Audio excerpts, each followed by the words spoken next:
Hi hello, ഞാൻ nymphs. Nymphs 777 taro റീഡിങ്ങിലേക്ക് എല്ലാവർക്കും സ്വാഗതം.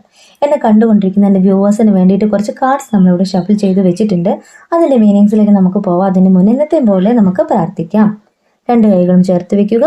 പോസിറ്റീവായിട്ടുള്ള എല്ലാ കാര്യങ്ങളും എന്നിലേക്കും എൻ്റെ പേഴ്സണിലേക്കും അട്രാക്റ്റ് ആകുകയും നെഗറ്റീവ് ചിന്തകളെ എന്നിൽ നിന്നും എൻ്റെ പേഴ്സണിൽ നിന്നും റിമൂവ് ആവുകയും ചെയ്യുമെന്ന് പ്രാർത്ഥിച്ചുകൊണ്ട് വേണം നമ്മൾ റീഡിങ്ങിലേക്ക് പോകാനായിട്ട്. ഈ റീഡിംഗ് എന്ന് പറയുമ്പോൾ ടൈംലെസ് റീഡിംഗ് ആണ്, ജനറൽലെസ് റീഡിംഗ് ആണ്. ജനറൽ റീഡിംഗ് ആണ് നിങ്ങൾ എപ്പോൾ കാണുന്നുവോ അപ്പം അത് നിങ്ങളുടെ ലൈഫിലേക്ക് വാലിഡായി വരുന്ന റീഡിംഗ് ആണ്. റീഡിങ്ങിലേക്ക് പോയാലോ? ഇവിടെ ആദ്യത്തെ കാർഡ് എന്ന് പറയുമ്പോൾ 7 ഓഫ് സ്വാർട്സ് കാർഡാണ് കിട്ടിയിട്ടുള്ളത്. നിങ്ങളുടെ പേഴ്സണൽ എനർജിയാണ്. നിങ്ങളുടെ പേഴ്സണും നിങ്ങളും ഇപ്പോൾ നോ കോണ്ടാക്ട് സിറ്റുവേഷനിലാണെന്ന് യൂണിവേഴ്സ് പറയാണ്. അങ്ങനെ വരാൻ കാരണം ഒരു വ്യക്തിയുടെ എനർജിയാണെന്നാണ് യൂണിവേഴ്സ് പറയുന്നത്. നിങ്ങളും നിങ്ങളുടെ പേഴ്സണും തമ്മിൽ ഈ ഒരു സെപ്പറേഷന് കാരണം ഒരു വ്യക്തിയാണ്. ആ വ്യക്തിയുടെ വാക്ക് കേട്ടിട്ടാണ് നിങ്ങളുടെ പേഴ്സൺ നിങ്ങളിൽ നിന്നും ക്വിക്കായിട്ടും സൈലന്റ് ആയിട്ടും മൂവ് ഓൺ ചെയ്തു പോയതെന്ന് യൂണിവേഴ്സ് ഈ കാർഡ്സിലൂടെ പറയാണ്.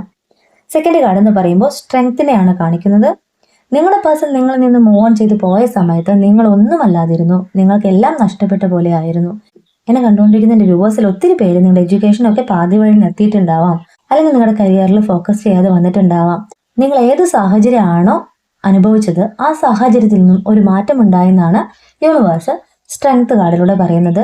നിങ്ങൾക്ക് ഇപ്പോൾ നിങ്ങൾ സെൽഫ് ലവ് ചെയ്തുകൊണ്ട്, നിങ്ങൾ മാനിഫെസ്റ്റ് ചെയ്തുകൊണ്ട്, യൂണിവേഴ്സിൽ വിശ്വസിച്ചുകൊണ്ട് നിങ്ങൾ പ്രാർത്ഥിക്കുന്നില്ലേ? ആ പ്രാർത്ഥനയുടെ ഫലം നിങ്ങൾക്ക് ഒത്തിരി കറേജ് തന്നിട്ടില്ലേ? എന്തും ചെയ്യാനുള്ള ധൈര്യം വന്നിട്ടില്ലേ? ഒരു ഗ്രേസ്ഫുൾ ലീഡറാണ് നിങ്ങളെന്ന് യൂണിവേഴ്സ് പറയാണ്. നിങ്ങൾക്ക് എന്തും ചെയ്യാനായിട്ട് ഇപ്പോൾ കഴിവ് വന്നിട്ടുണ്ട്. ഒരു കാര്യത്തിലേക്ക് നിങ്ങൾ ഇറങ്ങി പുറപ്പെടുകയാണെങ്കിൽ ആദ്യമൊക്കെ നിങ്ങൾക്ക് തോന്നും എന്നെ കൊണ്ട് സാധിക്കില്ല എന്ന്. എന്നാൽ ഇപ്പോൾ നിങ്ങൾക്ക് തോന്നാണ് എന്നെ കൊണ്ട് സാധിക്കുമെന്ന്. ചില സന്ദർഭങ്ങളിൽ ചില വ്യക്തികൾ പറയാണ്, ഈ പിക്ചർ നോക്കിയാൽ അറിയാം, ഒരു സാധുവായ ഒരു വ്യക്തിയുടെ ഒരു ഫേസ് ആണ് ഒരു സൈഡിൽ, മറു സൈഡിൽ ഒരു ലയന്റെ ഒരു ഫേസ് ആണ്. നിങ്ങളെ മറ്റുള്ളവർ വിലയിരുത്തിയത് സാധുവാണ്, പാവാണ്, ആ വ്യക്തിയെ എങ്ങനെയും പറ്റിക്കാൻ പറ്റും, വളരെ നിഷ്കളങ്കയായ വ്യക്തിയാണ്, അങ്ങനെയൊക്കെ ആയിരിക്കും നിങ്ങളെക്കുറിച്ച് മറ്റുള്ളവർ വിധി എഴുതിയിട്ടുണ്ടാവുക. എന്നാൽ ഒരു വട്ടമല്ലേ നമ്മളെ പറ്റിക്കാൻ പറ്റുള്ളൂ മറ്റുള്ളവർക്ക്, അല്ലേ? ആ ഒരു വട്ടം നമുക്ക് വന്ന ആ ഒരു ചീറ്റിങ് നമ്മുടെ മനസ്സിൽ നിന്ന് പോവില്ല. അത് നമ്മുടെ ഉള്ളിൻ്റെ ഉള്ളിൽ ഇങ്ങനെ കിടക്കുന്നുണ്ട്. അപ്പോൾ നമ്മൾ ഇനി ഒരു കാര്യത്തിലേക്ക് ഇറങ്ങി പുറപ്പെടുമ്പോൾ, അല്ലെങ്കിൽ മറ്റു വ്യക്തികളോട് നമ്മൾ അടുത്ത് ഇടപഴകുമ്പോൾ നമുക്ക് മുന്നേ നമുക്ക് സംഭവിച്ച ചീറ്റിങ് നമ്മുടെ മനസ്സിലുണ്ടാവും. അപ്പോൾ വളരെ സൂക്ഷിച്ചുകൊണ്ടായിരിക്കും നമ്മൾ വ്യക്തികളോട് ഇടപഴകുക, അല്ലേ? അങ്ങനെ തന്നെയാവണം ഇനി നിങ്ങൾ ചെയ്യേണ്ടത്. പിന്നെ മറ്റുള്ള വ്യക്തികൾ നമ്മോട് പറയും, നിങ്ങൾ വളരെ പാവാണ്, നീ അതൊന്നും ചെയ്യേണ്ട ആവശ്യമില്ല, നിനക്ക് അതിന് കഴിവുണ്ടോ എന്നൊക്കെ ചോദിച്ചിട്ടുണ്ടാവാം. നമ്മൾ അങ്ങനെ അടിച്ചമർത്താണ് ചെയ്യുന്നത്. നമ്മുടെ കഴിവുകളെ അവിടെ അടിച്ചമർത്താണ് ചെയ്യുന്നത്. അങ്ങനെയല്ല വേണ്ടത്. യൂണിവേഴ്സ് പറയാണ്, മറ്റുള്ളവർ പറയും നിങ്ങൾ സാധുവാണ്, നിങ്ങൾ പാവാണ്, നിങ്ങൾക്ക് കഴിവില്ല എന്ന്. എന്നാൽ നിങ്ങൾക്ക് വേറൊരു വശം കൂടിയുണ്ട്. നിങ്ങൾ ഒരു സിംഹത്തെ പോലെ ആയി മാറണം. മാടപ്രാവിന്റെ മനസ്സ് മാത്രം പോരെ നമുക്ക്. മറ്റുള്ളവരെ സഹായിക്കാനും സ്നേഹിക്കുവാനും ഒക്കെ നമുക്ക് അങ്ങനെ ഒരു മനസ്സ് വേണം. ഇല്ല എന്നല്ല പറയുന്നത്, വേണ്ട എന്നല്ല പറയുന്നത്. എന്നാൽ നമ്മുടെ ജീവിതം നല്ല രീതിയിലാവണമെങ്കിൽ നമ്മൾ തന്നെ വിചാരിക്കണം. അങ്ങനെ നമ്മുടെ ജീവിതത്തിലേക്ക് ഒരു പോസിറ്റീവായിട്ടുള്ള കാര്യങ്ങൾ വരണമെങ്കിൽ നമ്മളിങ്ങനെ പാവം പിടിച്ച് സാധുവായിട്ടൊന്നും ഇരുന്നാൽ പോരാ, നമ്മൾ ലയനെ പോലെ ആയി മാറണമെന്നാണ് യൂണിവേഴ്സ് പറയുന്നത്. നിങ്ങളുടെ മറുമുഖം കൂടി കാണിച്ചു കൊടുക്കാനാണ് യൂണിവേഴ്സ് പറയുന്നത്. എന്നെ കണ്ടുകൊണ്ടിരിക്കുന്ന എൻ്റെ വ്യൂവേഴ്സിന് മനസ്സിലാവുന്നുണ്ടോ? നിങ്ങളോട് സ്ട്രെങ്ത് കൈവരിച്ച് ഇനിയും സ്ട്രെങ്ത് വരാത്തവരുണ്ടെങ്കിൽ, അത് ഞാൻ ചെയ്ത് ശരിയാവോ എന്ന് ചിന്തിക്കുന്ന വ്യൂവേഴ്സ് ഉണ്ടെങ്കിൽ ഞാൻ പറയാണ്, അത് നിങ്ങൾ ചെയ്താലേ ശരിയാവുള്ളൂ. എന്ത് കാര്യത്തിലാണോ നിങ്ങൾക്ക് ഇപ്പോൾ സ്റ്റക്ക് എനർജി ഉള്ളത്, ആ ഒരു കാര്യം നിങ്ങളെ കൊണ്ട് മാത്രമേ ചെയ്യാൻ സാധിക്കൂ എന്ന് നിങ്ങൾക്ക് ആദ്യം തന്നെ ഒരു വിശ്വാസം വേണം. ഇപ്പൊ പലരും പറയും നിനക്കത് ചെയ്യാൻ പറ്റില്ല. അപ്പൊ നിങ്ങൾ എന്താ ചെയ്യേണ്ടത്? അത് ചെയ്ത് കാണിച്ചു കൊടുക്കുക. മനസ്സിലാവുന്നുണ്ടോ? നിങ്ങളുടെ എഡ്യൂക്കേഷൻ ആണോ, നിങ്ങളുടെ കരിയർ ആണോ, അല്ലെങ്കിൽ നിങ്ങൾ എന്ത് കാര്യത്തിലാണോ ഇപ്പോൾ സ്റ്റക്കായിട്ട് നിൽക്കുന്നതെങ്കിൽ, ഇപ്പോൾ ബിസിനസ് പരമായിട്ട് ഒത്തിരി വ്യക്തികൾ ഇപ്പോൾ ഒരു കാര്യം നടക്കാതെയൊക്കെ വിഷമിക്കുന്നുണ്ടാവാം. നിങ്ങൾ ഇറങ്ങി പുറപ്പെടൂ. നിങ്ങളുടെ ഉള്ളിൻ്റെ ഉള്ളിലുള്ള ആ കറേജിനെ നിങ്ങൾ തന്നെ ഉണർത്തൂ. നിങ്ങൾ യൂണിവേഴ്സിൽ വിശ്വസിക്കൂ. തളർത്താനായിട്ട് ഒരുപാട് പേരുണ്ടാവാം, എന്നാൽ നമ്മൾ തളർന്നു പോകരുത്.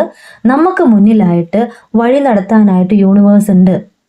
പോസിറ്റീവ് തിങ്കിങ്ങോട് കൂടി നിങ്ങൾ നിങ്ങളുടെ എന്ത് കാര്യത്തിന് വേണ്ടി നിങ്ങൾ ഇറങ്ങി പുറപ്പെട്ടു, നിങ്ങളെ കൊണ്ട് സാധിക്കുമെന്ന് വിശ്വസിച്ചുകൊണ്ട് നിങ്ങൾ ചെല്ലുന്നുവോ ആ കാര്യം സക്സസ്സിൽ എത്തുള്ളൂ. കാരണം അടുത്ത കാർഡ് നിങ്ങൾ പ്രവർത്തിച്ചാൽ നിങ്ങൾക്ക് സക്സസ് എന്നാണ് യൂണിവേഴ്സ് പറയുന്നത്. നിങ്ങളുടെ ആഗ്രഹം യൂണിവേഴ്സ് കാണുന്നുണ്ട്. 8 ഓഫ് വാൻഡ്സ് കാർഡ് എന്ന് പറയുന്നത് സക്സസിനെയാണ് മീൻ ചെയ്യുന്നത്, ഗുഡ് ന്യൂസിനെയാണ് മീൻ ചെയ്യുന്നത്. നിങ്ങൾ ആഗ്രഹിച്ച കാര്യം എന്ത് തന്നെ ആയാലും അത് പോസിറ്റീവായിട്ട് യൂണിവേഴ്സ് നിങ്ങളിലേക്ക് ഗുഡ് ന്യൂസ് ആയിട്ട് നിങ്ങളിലേക്ക് കൊണ്ടുതരുമെന്ന് തന്നെയാണ് ഈ കാർഡ് മീൻ ചെയ്യുന്നത്. എന്നെ കണ്ടുകൊണ്ടിരിക്കുന്ന എൻ്റെ വ്യൂവേഴ്സിന് യൂണിവേഴ്സിൻ്റെ സൈഡിൽ നിന്ന് വളരെ അടുത്ത ദിവസങ്ങളിലായിട്ട് ഒരു ഗുഡ് ന്യൂസ് പ്രതീക്ഷിക്കാം. നിങ്ങൾ ആഗ്രഹിച്ച കാര്യങ്ങൾ യൂണിവേഴ്സ് നടത്തി തരുമെന്ന് തന്നെയാണ് ഈ കാർഡ് മീൻ ചെയ്യുന്നത്. ഇനി വേറൊരു കാര്യം കൂടി, നിങ്ങളുടെ പേഴ്സൺ നിങ്ങളെ ചീറ്റ് ചെയ്തു പോയി, ഓക്കെ, അത് ശരിയാണ്. എന്നാൽ നിങ്ങളിലേക്ക് വരുന്ന സക്സസ് ഉണ്ടല്ലോ, അതിൽ 8 ആഗ്രഹങ്ങളാണ്, 8 വാണ്ടിനെയാണ് കാണിക്കുന്നത്. ഒരാഗ്രഹം നിങ്ങളുടെ പേഴ്സൺ നിങ്ങളിലേക്ക് മടങ്ങി വരണം എന്നല്ലേ? നിങ്ങളുടെ പേഴ്സൺ നിങ്ങളിപ്പോൾ മാനിഫെസ്റ്റ് ചെയ്യുകയാണ്. അതാണ് ഈ കാർഡ് കാണിക്കുന്നത്, പേജ് ഓഫ് കപ്സ് കാർഡിലൂടെ. നിങ്ങളുടെ പേഴ്സൺ തെറ്റെല്ലാം മനസ്സിലാക്കുന്നുണ്ട്, അവർക്ക് എന്താണ് സംഭവിച്ചതെന്ന് അവർ മനസ്സിലാക്കുന്നുണ്ട്.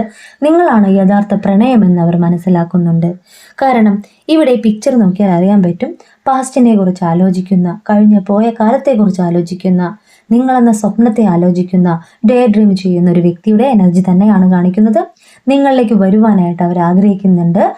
അവരിലുള്ള തടസ്സം അത് മാറിക്കഴിഞ്ഞാൽ, നിങ്ങളും അവരും തമ്മിലുള്ള ആ ഒരു കർമ്മ എൻഡായി കഴിഞ്ഞാൽ നിങ്ങളുടെ പേഴ്സൺ നിങ്ങളിലേക്ക് വരുമെന്ന് തന്നെയാണ് ഈ കാർഡ് മീൻ ചെയ്യുന്നത്. അതിന് യൂണിവേഴ്സിൻ്റെ ഒരു ബ്ലെസ്സിങ്സും ഉണ്ട്. അടുത്ത കാർഡ് ടവറാണ്. നിങ്ങളും അവരും തമ്മിൽ ഈ ഒരു നോ കോണ്ടാക്ട് സിറ്റുവേഷൻ വരാൻ ഒരു വ്യക്തിയാണ്. നിങ്ങൾക്ക് സ്ട്രെങ്ത് വന്നിട്ടുണ്ട്, നിങ്ങളിലേക്ക് സക്സസ് ആണ് വരുന്നത്. നിങ്ങൾ അവർ മാനിഫെസ്റ്റ് ചെയ്യുന്നുണ്ട്. നിങ്ങളുള്ള ടവർ ബ്രേക്ക് ആവാൻ പോവാണ് വളരെ അടുത്ത ദിവസങ്ങളിലായിട്ട്. ഈ സ്ക്വയറിനെ നോക്കിയാൽ അറിയാം, പ്രകാശത്തിലേക്ക് നോക്കി നിൽക്കുന്ന വ്യക്തിയുടെ എനർജിയാണ്. നിങ്ങൾ നിങ്ങളുടെ പേഴ്സണിന് വേണ്ടി വെയിറ്റ് ചെയ്യുകയാണ്. അവരിൽ നിന്നുള്ളൊരു മെസ്സേജ് കോളിന് വേണ്ടി വെയിറ്റ് ചെയ്യുകയാണ്. ഈ ടവർ ബ്രേക്ക് ആയി കഴിഞ്ഞാൽ ആ പ്രകാശം നിങ്ങളിലേക്ക് വരില്ലേ? ഒരു വഴി തെളിഞ്ഞു വരില്ലേ? അത് തന്നെയാണ് യൂണിവേഴ്സ് ഈ കാർഡ്സിലൂടെ കാണിച്ചു തരുന്നത്. നിങ്ങളിലേക്ക് വരാൻ പോകുന്ന, നിങ്ങൾ ആഗ്രഹിച്ച ഒരു കാര്യത്തിലേക്ക് യൂണിവേഴ്സ് ബ്ലസ് ചെയ്യുന്നു. ഈ ടവർ ബ്രേക്ക് ആയി കഴിഞ്ഞാൽ നിങ്ങളിലേക്ക്, ആ കർമ്മ എൻഡായി കഴിഞ്ഞാൽ നിങ്ങളിലേക്ക് വരാൻ പോകുന്ന നിങ്ങളുടെ പേഴ്സൻ്റെ എനർജി തന്നെയാണ് കാണിക്കുന്നത്. വളരെ അടുത്ത ദിവസങ്ങളിലായിട്ട് ഒരു കമ്മ്യൂണിക്കേഷനുള്ള സാധ്യതയുണ്ട്. ഒരു കോളോ മെസ്സേജോ പ്രതീക്ഷിക്കാം. നിങ്ങളുമായിട്ടുള്ള ഒരു ഭാവി ജീവിതം തന്നെയാണ് അവർ മുന്നോട്ട് കാണുന്നത്. ഏസ് ഓഫ് കപ്സ് കാർഡിലൂടെ. ഏസ് ഓഫ് കപ്സ് കാർഡ് എന്ന് പറഞ്ഞാൽ ന്യൂ കണക്ഷനെയാണ് മീൻ ചെയ്യുന്നത്, ന്യൂ റൊമാൻറ്റിക് റിലേഷൻഷിപ്പിനെയാണ് മീൻ ചെയ്യേണ്ടത്. നിങ്ങളിലേക്ക് നോക്കിക്കാണുന്ന ഒരു വ്യക്തിയുടെ മനസ്സിനെയാണ് കാണിക്കുന്നത്. ആ പിക്ചർ നോക്കിയാൽ അറിയാം, 2 കൈകളും ചേർത്ത് വെച്ചിരിക്കുകയാണ്. നിങ്ങളോടുള്ള സ്നേഹത്തെയാണ് ആ കപ്പ് നിറയെ കാണിക്കുന്നത്. പോസിറ്റീവായിട്ടുള്ള ഔട്ട്കംസിനെയാണ് ഈ കാർഡ് മീൻ ചെയ്യുന്നത്. എവേക്കനിങ് ദി ഹേർട്ട് എന്നാണ് പറയുന്നത്. ഒരു പുതുജീവൻ നിങ്ങളിലേക്ക് വരാൻ പോകുന്നു എന്നാണ് ഈ കാർഡ് മീൻ ചെയ്യുന്നത്. അവർക്ക് നിങ്ങളോട് പ്രണയമുണ്ട്. അവർ ചെയ്ത തെറ്റ് ശരിയാണ്. അവരെ മറ്റുള്ളവരുടെ വാക്ക് കേട്ട് നിങ്ങളിൽ നിന്ന് മൂവ് ഓൺ ചെയ്ത് പോകാൻ പാടില്ലായിരുന്നു എന്നവർ ചിന്തിക്കുന്നുണ്ട്. അവർ തെറ്റിനെ ഓർത്ത് വിലപിക്കുന്നുണ്ട്. അവർ നിങ്ങളെ മാനിഫെസ്റ്റ് ചെയ്യുന്നുണ്ട്. ഒരു ശരിയായ ഒരു ചാൻസിന് വേണ്ടി വെയിറ്റ് ചെയ്യുന്നുണ്ട്. അപ്പോൾ നിങ്ങളിലേക്ക് വരുവാനായിട്ട് യൂണിവേഴ്സിനോട് പ്രാർത്ഥിക്കുന്നുണ്ട്. എന്തൊക്കെ തടസ്സമാണ് നിങ്ങളിലുള്ളെങ്കിൽ ആ ടവർ ബ്രേക്ക് ആവും. നിങ്ങളിലേക്ക് വരും ദിവസങ്ങളിൽ നിങ്ങളുടെ പേഴ്സൺ മടങ്ങി വരുമെന്ന് തന്നെയാണ് യൂണിവേഴ്സ് ഏസ് ഓഫ് കപ്സ് കാർഡിലൂടെ പറയുന്നത്. അതിന് നിങ്ങൾ ഇപ്പോൾ ചെയ്യേണ്ട കാര്യം എന്താണെന്ന് ഇവിടെ ബോട്ടം ഓഫ് ദി ഡെക്ക് പറയും. 7 ഓഫ് വാൻഡ്സ് ആണ്. ഇപ്പൊ നിങ്ങൾ ചെയ്തുകൊണ്ടിരിക്കുന്നത് ഇത് തന്നെയല്ലേ? പ്രാർത്ഥിക്കല്ലേ ചെയ്യുന്നത്? നിങ്ങളുടെ 7 ആഗ്രഹങ്ങൾ നിങ്ങൾ യൂണിവേഴ്സിൽ സമർപ്പിക്കല്ലേ ചെയ്യുന്നത്? അത് തന്നെയാണ് ഈ കാർഡ് മീൻ ചെയ്യുന്നത്. നിങ്ങൾ മെഡിറ്റേഷനും മാനിഫെസ്റ്റ് ചെയ്തുള്ള നിങ്ങളുടെ പ്രാർത്ഥന കണ്ടിന്യൂ ചെയ്യൂ. നിങ്ങൾ മറ്റുള്ളവരെ വേദനിപ്പിക്കാതെ, നിങ്ങൾക്ക് ആരോടെങ്കിലും ദേഷ്യ വൈരാഗ്യമൊക്കെ ഉണ്ടെങ്കിൽ അതെല്ലാം നിങ്ങൾ ഹീലാക്കി കളയണം. പ്രാർത്ഥിച്ചുകൊണ്ട് നിങ്ങൾ നിങ്ങളുടെ പേഴ്സണെ മടക്കിക്കൊണ്ടുവരാം. നല്ല രീതിയിൽ ശുഭാപ്തി വിശ്വാസത്തോടു കൂടിയിട്ട് നിങ്ങൾ പ്രാർത്ഥിക്കുന്ന കാര്യം നിങ്ങൾക്ക് സാധിക്കും. മനസ്സിലാവുന്നുണ്ടോ? നിങ്ങളിപ്പോൾ കറണ്ട് സിറ്റുവേഷനിൽ ചെയ്യുന്ന എന്താണ്? നിങ്ങളുടെ വലുതും ചെറുതുമായ 7 ആഗ്രഹങ്ങളെ യൂണിവേഴ്സിൽ സമർപ്പിക്കുകയാണ്. അത് നടത്തി തരാനായിട്ട് പ്രാർത്ഥിക്കുകയാണ്. നിങ്ങളുടെ കരിയർ, നിങ്ങളുടെ എഡ്യൂക്കേഷൻ, നിങ്ങളുടെ റിലേഷൻഷിപ്പ്, നിങ്ങളുടെ ഫിനാൻഷ്യൽ സ്ട്രഗിൾ, ഇതെല്ലാം യൂണിവേഴ്സിൽ ഇങ്ങനെ സമർപ്പിക്കുകയാണ്, പ്രാർത്ഥിക്കുകയാണ് അല്ലേ? അപ്പോൾ 7 ആഗ്രഹത്തിൽ കൂടുതൽ യൂണിവേഴ്സ് നിങ്ങൾക്ക് തരും.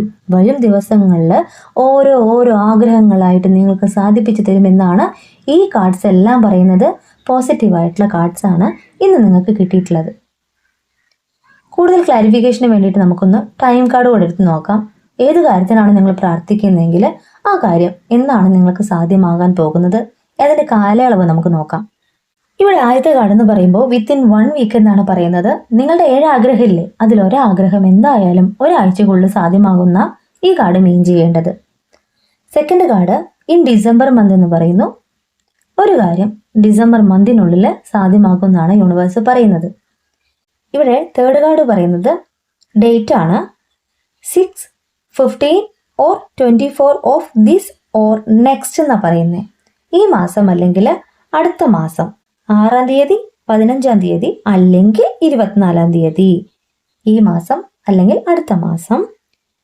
Take your spouse or partner help എന്നാണ് പറയുന്നത്.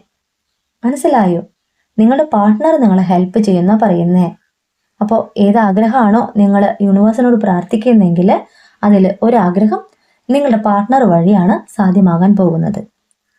ഇനി ഫോർത്ത് കാർഡ് പറയുന്നത് ഇൻ 3 വീക്സ് എന്നാണ്. 3 ആഴ്ച. 3 ആഴ്ചയ്ക്കുള്ള നിങ്ങളുടെ ആഗ്രഹങ്ങളിൽ ഒരാഗ്രഹം സാധ്യമാകും എന്നാണ് യൂണിവേഴ്സ് പറയുന്നത്. അപ്പോൾ ഇത്രയും കാർഡ്സ് നിങ്ങൾ നിങ്ങളുടെ ലൈഫിലേക്ക് അട്രാക്ട് ചെയ്ത് മാനിഫെസ്റ്റ് ചെയ്ത് പ്രാർത്ഥിക്കും. നിങ്ങൾക്ക് യൂണിവേഴ്സിന്റെ ബ്ലെസ്സിങ്സ് ഉള്ളതായിട്ട് തന്നെയാണ് ഇത്രയും കാർഡ്സ് കാണിക്കുന്നത്. നിങ്ങൾ എന്ന വ്യക്തി യൂണിവേഴ്സിന്റെ ഒരു ഭാഗമാണ്. യൂണിവേഴ്സ് നിങ്ങളെ കാണാതെ പോയില്ല എന്ന് തന്നെയാണ് ഞാനും പറയുന്നത്. ഒരു കാര്യം പറയട്ടെ, ഇത് വളരെ ചെറിയൊരു വീഡിയോ ആണ് കേട്ടോ ഞാൻ അപ്ലോഡ് ചെയ്യുന്നത്. കാരണം സമയമില്ലാത്തതുകൊണ്ടാണ്. ഒത്തിരി പേഴ്സണൽ റീഡിങ്സ് ഉണ്ട്, അത് കാരണം വീഡിയോ കൂടി എടുക്കാനുള്ള നേരമില്ല, അതുകൊണ്ടാണ് കേട്ടോ. ഈ റീഡിങ് നിങ്ങൾക്ക് ഇഷ്ടമായിട്ടുണ്ടെങ്കിൽ ലൈക്ക് ചെയ്യുക, ഷെയർ ചെയ്യുക, സബ്സ്ക്രൈബ് ചെയ്യുക. നിങ്ങളുടെ വിലപ്പെട്ട നിർദ്ദേശങ്ങളും അഭിപ്രായങ്ങളും പേഴ്സണലായിട്ടും അല്ലാതെ എന്നെ അറിയിക്കാം. ഇനി പേഴ്സണൽ റീഡിങ്ങിന് ആവശ്യമുള്ളവർക്ക് എൻ്റെ നമ്പറിൽ കോൺടാക്ട് ചെയ്യാം. ഒന്ന് വാട്സപ്പ് ചെയ്യണേ. ഒത്തിരി പേര് വിളിക്കുന്നുണ്ട്, ആ സമയത്തൊക്കെ റീഡിങ്ങിൻ്റെ ടൈം ആയിരിക്കും, അതുകൊണ്ട് എനിക്ക് കോൾ അറ്റൻഡ് ചെയ്യാൻ പറ്റില്ല. അപ്പോൾ നിങ്ങളൊന്ന് വാട്സപ്പ് ചെയ്താൽ മതി, ഒരു ഹായ് പറഞ്ഞിട്ടാൽ മതി. ഞാൻ എൻ്റെ ഫ്രീ ടൈമിൽ ഞാൻ നിങ്ങളെ കോൺടാക്ട് ചെയ്തോളാം കേട്ടോ. നിങ്ങളുടെ സ്വന്തം നിംസ്.